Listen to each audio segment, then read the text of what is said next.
Fala galera, tudo bem? Estamos começando mais um Caras Tracks. No último vídeo a gente começou a falar um pouquinho sobre o Espírito Santo e hoje a gente vai continuar com o nosso convidado, Igor Rabelo. Ele está aqui conosco novamente. E no final, não sei se vocês lembram, mas se você não lembra, você vai recapitular. Se você não assistiu o último vídeo, vai lá, corre lá rapidinho, depois assiste esse. A gente terminou falando um pouquinho sobre a Arca de Noé, Sim. né? A Arca de Noé e etc. E o tema é Espírito Santo.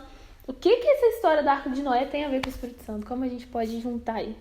Sim, é legal, né, que a gente falou no último vídeo sobre essa questão de parecer que o Espírito Santo surgiu do nada, né, na Bíblia. Parece que ele passou o Velho Testamento inteiro sumido, escondido, e aí do nada começa Mateus lá, o Espírito Santo inicia com Jesus, e não é assim.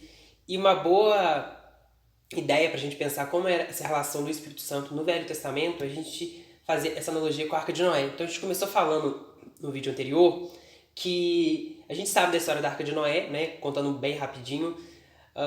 Deus fala com Noé que ele decidiu salvar a família de Noé e os animais. Então Deus ordena que Noé construa uma arca e que Noé entre nessa arca junto com a família e com o resto dos animais.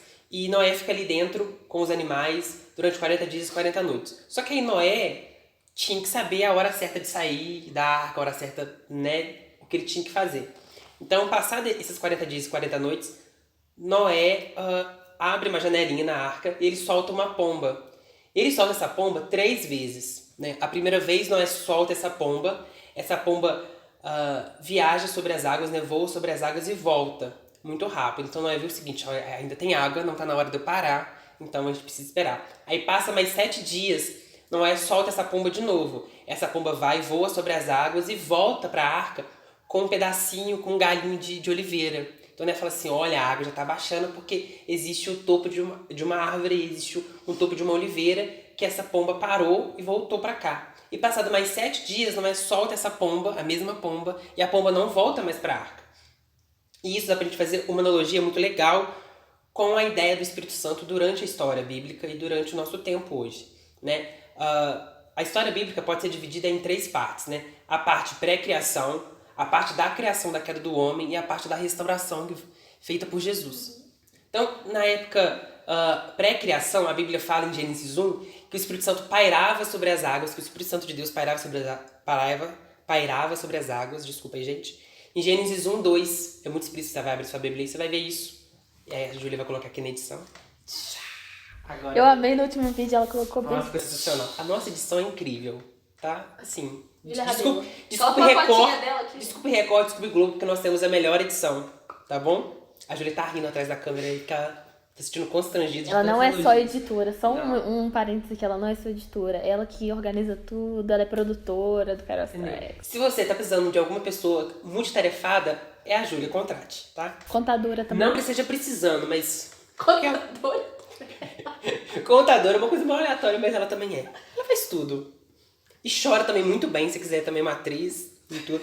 Provavelmente ela vai cortar esse vídeo, mas nós não deixaremos essa parte. Essa parte precisa ir para o vídeo original e não para os erros de gravação. Mas ok, voltando lá. Apesar que o editor que, né, toma conta de tudo, ele faz o que ele quer. Sim. Ela pode fazer qualquer coisa com a gente. Pode. Ela pode agora colocar um meme aqui nosso agora, nesse exato momento aqui, ó, nesse meio. Brincadeira. Mas vamos lá. Eu tô me sentindo uma youtuber. Sim! Então vamos lá. Em Gênesis, capítulo 1, versículo 2, a Bíblia fala que o Espírito Santo pairava sobre as águas. E o que a gente pode entender sobre isso? Que o Espírito Santo não tinha um lugar propício além do céu. Ou seja, ele habita com Deus, né? Como a gente falou no vídeo anterior. Ele faz parte de Deus, ele faz parte do céu, ele habita no céu. Mas se ele pairava sobre as águas, se ele voava sobre as águas, ele não tinha um lugar propício, ele só passeava. E aí, logo depois vem a criação. Logo depois desse tempo, em Gênesis 1, Deus começa a criar todo o jardim do Éden, ele começa a criar a humanidade. E é interessante que a Bíblia fala, lá em Gênesis capítulo 3, versículo 8, que Deus conversava com Adão ao entardecer do dia. É interessante porque Deus não habitava no jardim do Éden. Deus não estava no jardim do Éden, mas ele ia constantemente ao jardim do Éden, ou seja, era um lugar temporário para Deus. Então também era um lugar temporário para o Espírito Santo. Do mesmo jeito que a segunda pomba, passados 7 dias, ou seja, o mesmo tempo da criação, ela foi até uma oliveira, pairou sobre a oliveira, mas ela não continuou lá, porque não era um lugar propício, não era um lugar ideal, era muito instável. E a oliveira, na história bíblica, ela representa muito Jerusalém, e por consequência representa a gente também, né? Nós somos filhos de Abraão espiritualmente. Então tem toda essa ideia. Antes, o Espírito Santo não tinha um lugar para habitar além do céu. Depois da criação, o Espírito Santo ele podia habitar na gente? Não. Ele podia fazer pequenas aparições. Então, como eu te dei o exemplo no último vídeo, através dos profetas, ou seja, vários profetas tiveram a bênção de Deus, conversaram com Deus, mas não era uma constante presença, não era uma habitação constante. Porque o homem, ele havia pecado, existia uma queda, e o pecado fazia essa separação. O Espírito Santo não podia estar ali constante. E, mais uma vez, né, pela terceira vez, Noé espera 7 dias e lança essa pomba. E quando essa pomba ela é lançada, ela não volta. E assim acontece com o Espírito Santo. Quando Jesus vem, Jesus restaura a aliança do homem com Deus, Jesus torna o ser humano um ambiente propício para o Espírito Santo permanecer. Tanto é que ele fala que eu vos deixarei um outro Consolador. Eu preciso ir para que o outro Consolador venha. Isso é muito incrível, porque através do sacrifício de Jesus, através daquilo que Jesus deu, dele ter entregue a sua vida por amor a nós, ele permitiu que a gente fosse uma habitação, uma possibilidade de habitação para o Espírito Santo. Porque não é que a gente é obrigatoriedade do Espírito Santo morar na gente, é uma escolha dele. Ele escolheu estar aqui com a gente, ele escolheu estar dentro de mim, dentro de você, dentro da Ana. Isso é incrível e muitas vezes a gente não valoriza isso. Exato. Né? Só lembra dele em algumas visitações, né? Tipo assim, quando ele aparece num culto, um culto diferente, algumas partes da nossa vida, quando na verdade ele é uma constante, né? Ele pode estar ali. Sendo que essa questão de visitação era no passado, hoje nós temos livre acesso para ter ele, assim, disponível pra gente. O tempo inteiro. E a gente, assim, tá bom, são umas visitações do Espírito Santo, eu tô feliz. Acaba esquecendo um pouco dele, assim, no nosso dia a dia. E eu acho que tem até muito a ver com o tema que a gente tá falando, né? O Deus esquecido. Por que o Deus esquecido? Tem alguma coisa a ver, assim, com o fato da gente não dar muita importância? Sim, a gente pegou esse título de um livro do Francis Chan. Se você puder comprar esse livro, ler esse livro é muito bom. O Francis Chan, ele tem uma pombinha. A Júlia vai colocar aqui a arte pra você. Tem que fazer junto, assim, ó. Tchau! Ela vai colocar aqui a arte do Francis Chan. É um livro, assim, incrível, porque ele fala muito sobre isso. Primeiro que o título chama atenção, fala assim, Deus esquecido. Eu não esqueço de Deus, eu sei que Deus tá aqui. Mas é porque a gente não tem a ideia de que o Espírito Santo é Deus. Então, que a gente falou no vídeo anterior. Então, quando a gente tem essa ideia de que o Espírito Santo é Deus, e a gente não lembra dele, sim, nós temos um Deus que é esquecido. E ele é esquecido, às vezes, em detalhes. Como a gente falou no vídeo anterior, o Espírito Santo não é só um poder, sabe? Ele é muito mais do que isso, ele é muito mais profundo do que isso. Mais pra frente a gente vai ver qual que é a função real do Espírito Santo. Ele não é só poder, ele não é só falar em línguas, ele não é só curar, sabe? Não que isso seja pouco, não, mas não é só isso. Não se resume só nisso. É como se você fosse numa loja de departamento e falasse assim, essa loja só vende sapato. Não, essa loja vende várias coisas. Vende meia, vende blusa, vende calça, mas você só se importasse com o sapato que ela vende. Não, o Espírito Santo ele pode fazer muito mais do que só curar, do que só falar em línguas. E é por isso que muitas vezes a gente esquece.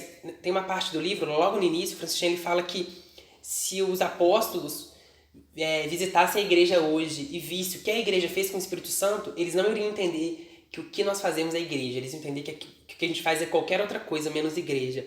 Porque eles se moviam pelo Espírito Santo não só no poder, mas na comunicação, na santificação dos santos, na conversa. A Bíblia fala sobre dividir o pão, dividir as finanças, dividir tudo, sabe? Era uma comunidade mesmo.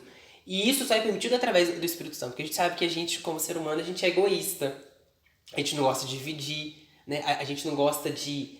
A gente não olha o outro como alguém igual a mim. A gente sempre tem um olhar mais superior às vezes. E é o Espírito Santo que faz isso com a gente. Então, se eu esqueço o Espírito Santo, eu também esqueço da minha essência celestial, da minha essência de ser filho de Deus. Sim. Então, eu me torno qualquer pessoa, menos alguém que é filho de Deus, sabe? Então, eu acho que... Por isso que é importante a gente pensar nesse Deus esquecido. Ele é esquecido não porque Deus esqueceu, não porque a Bíblia esqueceu, mas é porque nós esquecemos dele. Então, se a gente precisa lembrar da importância do Espírito Santo na nossa vida. Top. E uma pergunta avulsa que veio aqui na minha cabeça: por que você acha que a gente esquece do Espírito Santo? Por que você acha que, em geral, a igreja esquece dele assim? Porque eu acho que o Espírito Santo, ele foi instrumentalizado, sabe? É como se a gente pegasse a Trindade e colocasse ela hierarquicamente. Porque a gente tem essa ideia, né? A gente até fez uma live recentemente na juventude que a gente falou sobre isso. Nós temos a ideia de hierarquizar as coisas. Então, tipo, se o pastor, ele é o pastor titular da igreja e ele prega em todos os cultos, ele prega no domingo, então ele tem um vínculo mais próximo com Deus do que eu que sou membro. Não, isso é coisa da sua cabeça, sabe? Existe sim uma hierarquia humana dentro de uma igreja, mas isso é uma hierarquia humana para organizar a igreja, para ficar algo mais prático. Mas isso não quer dizer que no céu vai falar, não, porque vai ter a linha dos pastores, a linha dos membros. Não existe isso. E muitas vezes a gente tem essa mania de hierarquizar a relação da Trindade, de achar que Deus é mais importante, Jesus é importante, mas nem tanto, né, porque ele é o Filho, e o Espírito Santo é o Espírito Santo, sabe? Então, é muito... Pra você ver que a maioria das orações, assim, maçantes que você ouve na igreja, raramente alguém cita o Espírito Santo. A pessoa, às vezes, cita Deus, a pessoa cita, às vezes, Jesus, mas raramente a pessoa cita o Espírito Santo. Um outro detalhe, por exemplo, ninguém chama o Espírito Santo de Senhor. Senhor Espírito Santo. Não, o Espírito Santo tá ótimo. Ele entende. Porque a gente menospreza. Eu acho que é por isso que ele é esquecido. Como ele é dado pra ele uma ideia de um valor menor, a gente fala assim, ele não é tão importante. Ele é importante pra falar em línguas. Ele é importante pra eu evidenciar que eu tenho poder. Sim. Sabe? Só que não é isso. Jesus, ele usava o Espírito Santo constantemente. Quando a Bíblia fala que, por exemplo, naquela passagem da viúva pobre, né, a Bíblia fala que Jesus, conhecendo o coração daqueles que depositavam, ou seja, quem conhecia ali era Jesus, mas Jesus, através do Espírito Santo, conhecia. Sabe? Eu acho que é muito isso, sim. Sim, com certeza. E quando a gente tem mais entendimento, mais conhecimento de quem é a pessoa do Espírito Santo, tudo muda, né? Eu acho que por isso que a gente tá aqui, por isso que esse Kairos Tracks tá acontecendo, porque você tenha mais consciência de quem ele é. E a sua maneira de viver o evangelho muda, a sua maneira de ver as coisas muda, né? Eu falaria que não existe, não tem como você viver um evangelho sem entender e ter a consciência do Espírito Santo.